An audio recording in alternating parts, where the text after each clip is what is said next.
الحمد للہ وکفا وسلام علی عباد الذین اصطفیٰ اما بعد قال اللہ تعالی اولئک الذین امتحن اللہ قلوبهم للتقوی لهم مغفرۃ واجر عظیم۔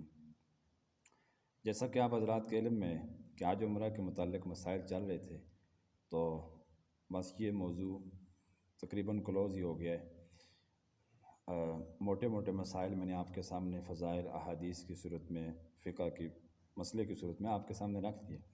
جس مسلمان مرد عورت نے پوچھنا ہے تو کمنٹ سیکشن میں کوئی مسئلہ پوچھ سکتے ہیں۔ اب میں نے عرض یہ کرنا تھا کہ ہم بہت پرفتن اور پرخطر دور سے گزر رہے ہیں۔ اس میں ہمیں کیا کرنا چاہیے؟ ہمیں اپنے ایمان کی فکر اور اپنے ایمان کے بڑھانے کی اور اپنے ایمان کو سنبھالنے کی، حفاظت کرنے کی فکر ہونی چاہیے۔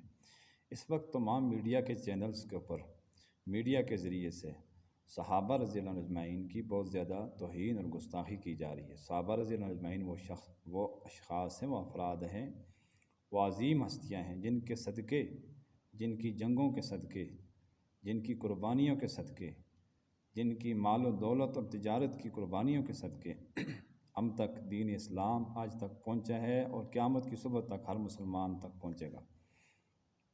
اللہ تعالیٰ نے صحابہ کا جو امتحان لیا ہے وہ بہت مشکل امتحان ہے۔ کفار کے سامنے ڈٹنے کے ذریعے سے امتحان لیے، جہاد کے ذریعے سے امتحان لیے۔ پھر اللہ نے آخر میں ارشاد فرمایا کہ میں نے ان کے دلوں کا امتحان لیا ہے، ان کے دلوں میں تقویٰ ہے۔ ایک جگہ اللہ تعالیٰ نے ارشاد فرمایا سورہ مجادلہ کے اندر، اولئک کتب فی قلوبہم الایمان، اللہ تعالیٰ نے ان کے دلوں کے اندر ایمان کو لکھ دیا ہے۔ وَأَيَّدَهُم بِرُوحٍ مِّنْهُ، اپنی خصوصی مدد کے ذریعے سے ایمان اور اسلام کے میدان کے اندر ان کی تائید فرما دی ہے۔ تو صحابہ رضی اللہ اجمعین ہمارے دین کی بنیاد ہیں۔ بہت سارے لوگ جو ہے صحابہ کی گستاخیاں کر رہے ہیں، بے ادبیاں کر رہے ہیں، صحابہ کے پیچھے بکواس کر رہے ہیں اور تاریخ کے حوالے دے رہے ہیں۔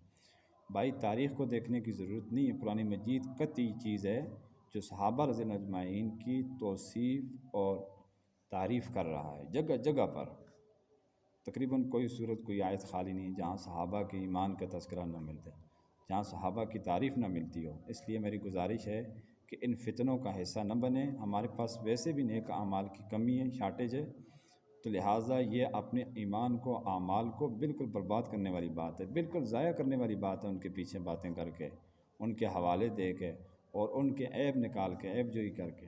اللہ تبارک و تعالی ہم سب کو ان باتوں پہ عمل پیرا ہونے کی توفیق عطا فرمائے۔ وآخر دعوانا الحمدللہ۔